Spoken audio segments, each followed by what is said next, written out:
Mariin nagaa marsaa lammataa mootummaa fi waraana bilisummaa Oromoo gidduu adeemsifamu bakka ajajaan waraana bilisummaa Oromoo Jaalmarroo Dirribaa argame Taanzaaniyaatti eegalamee jira.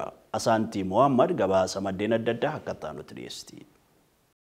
Marii Zanzibar Taanzaaniyaatti qondaaltonni olaanoon mootummaa federaalaaf bakka buutonni waraana bilisummaa Oromoo gaggeessuun ibsa kennanii cufan booda yeroo lammaffaatiif mariin eegalamuu marsariitii irratti oduu kan qoodu maddi oduu Addis Standard gabaaseeti jira. Ibsi baatiiwwan dura gareen lachuu marii Zanzibaritti gaggeeffame ilaalchisuun kennan wal fakkaataa ture. Garuummoo waan irratti waliif galanii fi irratti wal dhaban utuu hin ibsin darbanii akka turan ni yaadatama. Murtii ji'ootaa booda marii marsaa lammaffaa mootummaa Itoophiyaa fi waraana bilisummaa Oromoo ajajaa olaanaa waraana bilisummaa Oromoo Kumsaa Dirribaa yookaan baay'inaan Jaalmarroo jedhamuun beekamu hirmaachise kibxata kaleessaa Taanzaaniyaa Daar es Salaam keessatti eegalamu maddeen dippiloomaasii dhimmichatti dhiyeenya qaban lama akka itti himan Addis Standard beeksiseeti jira. Garuummoo mootummaan Itoophiyaa karaa sabaa himaalees ta'ee qondaalota dippiloomaasii isaatiin hanga nuti gabaasa kana qindeeffannutti waan ibseen qabu. Gabaasni Addis Standard kun akka akeekutti gargaarsa fi haala mijjeessummaa giddugaleessota alaatiin Jaalmarroon daggala lixa Oromiyaa keessaa helikoophteraan gara buufata xiyyaara Dambidollootti dhiyoo jirutti erga geeffame booda xiyyaaraan gara iddoo mariin kun gaggeeffamu Taanzaaniyaatti balali'eeti jira. Kunis marii fuullee hooggantoota waraana olaanoo mootummaa federaalaa waliin taasisu isa jalqabaa ta'a. Gabaasni kun osoo hin bahin dura kaleessa barii irraa kaasee fayyadamtoonni miidiyaa hawaasaa fi gareeleen mootummaa Itoophiyaatti dhiyeenya qaban wanta ta'e osoo hin ibsin yaa rabbi dhugaa godhi jechaa marsaalee hawaasaa isaanii irratti maxxansaa oolan. Ergasii garuu gabaasni kun bahe. Ji'a eeblaa bara kanaa keessa bakka bu'oonni gama lamaanii yeroo jalqabaaf wal arguun marii torbee tokkoof ture Taanzaaniyaa Zanzibar keessatti kan gaggeessan yoo ta'u kunis waldhabdee waraanaan waggoota 5f dhiyaatu naannoo Oromiyaa keessatti uumame xumuruuf waliigaltee irra ga'uuf kan kaayyeeffate ta'uu ibsameeti jira. Gamoonni lachuu marii taasifame irratti fooyyeen gaarii argamuu kan ibsan yoo ta'us mariin marsaa tokkoffaa kun